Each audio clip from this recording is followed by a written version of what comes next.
Hannah prayed and said, "My heart rejoices in Yahuwah.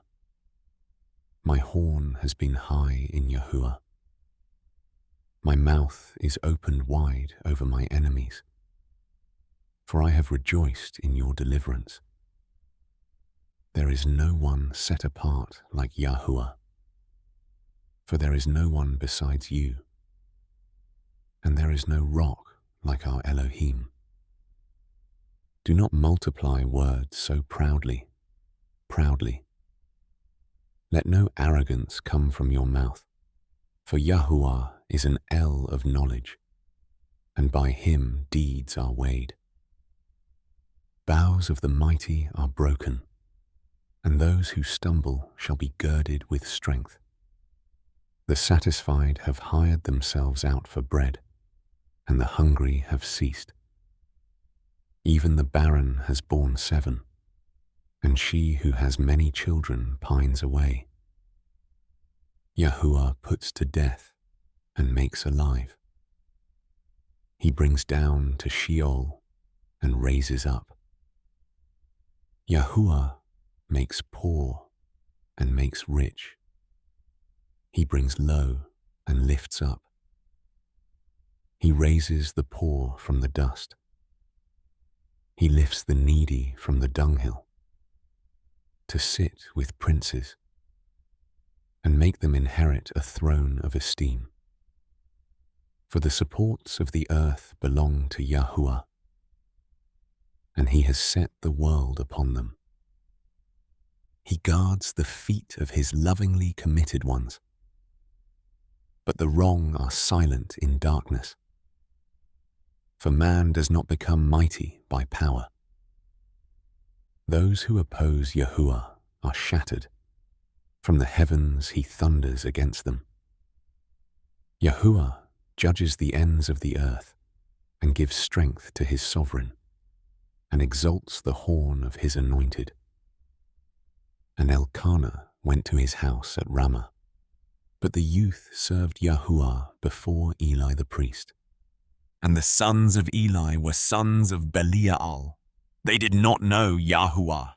And the ruling of the priests with the people was that when any man slaughtered a slaughtering, the priest's servant shall come with a 3-pronged flesh hook in his hand while the meat was cooking, and shall strike it into the basin, or kettle, or cauldron, or pot, and the priest would take for himself all that the flesh hook brought up. Thus they did in Shiloh to all Yisrael who came there.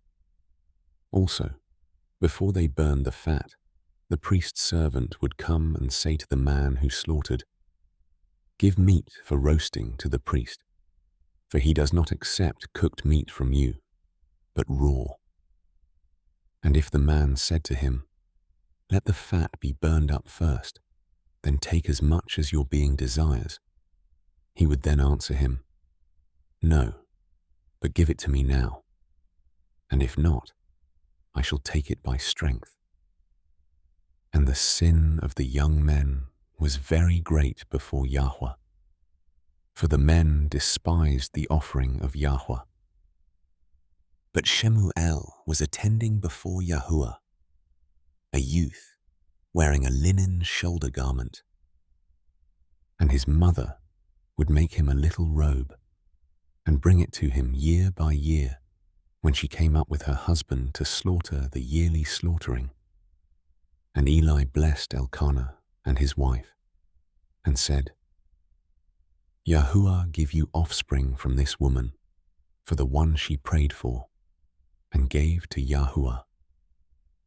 Then they would go to their own home. And Yahuwah visited Hannah, so that she conceived and bore 3 sons and 2 daughters, while the young Shemuel grew before Yahuwah.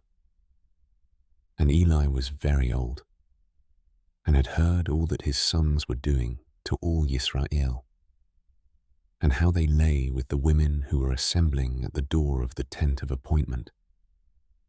And he said to them, "Why do you do deeds like these? For I hear of your evil deeds from all the people. No, my sons, for it is not a good report that I hear, making the people of Yahuwah transgress. If one man sins against another, Elohim shall judge him.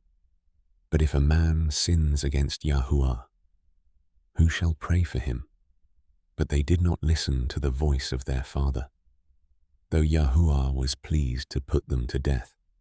And the young Shemuel was growing in stature, and was in favor with Yahuwah, and also with men. And a man of Elohim came to Eli and said to him, Thus said Yahuwah, Did I not clearly reveal myself to the house of your father when they were in Mitzrayim in Pharaoh's house, even to choose him out of all the tribes of Yisrael to be my priest, to offer upon my slaughter place, to burn incense, and to wear a shoulder garment before me? And did I not give to the house of your father all the offerings of the children of Yisrael made by fire? Why do you kick at my slaughtering and my offering which I have commanded in my dwelling place, and esteem your sons above me, to make yourselves fat with the best of all the offerings of Yisrael my people? Therefore, Yahuwah Elohim of Yisrael declares, I said indeed that your house and the house of your father would walk before me forever. But now Yahuwah declares, Far be it from me, for those who highly esteem me I highly esteem, and those who despise me are lightly esteemed. See, the days are coming that I shall cut off your arm and the arm of your father's house, so that an old man shall not be found in your house, and you shall see an enemy in my dwelling place. Despite all the good which Elohim does for Yisrael, and there shall not be an old man in your house forever. But any of your men whom I do not cut off from my slaughter place is to consume your eyes and grieve your life, and all the increase of your house die as men. And this is the sign to you that comes upon your two sons, upon Hophni and Phinehas. In one day they are going to die, both of them. And I shall raise up for myself a trustworthy priest who does according to what is in my heart and in my being. And I shall build him a steadfast house, and he shall walk before my anointed forever. And it shall be that everyone who is left in your house shall come and bow down to him for a piece of silver and a cake of bread, and say, Please, put me in one of the priestly positions to eat a piece of bread.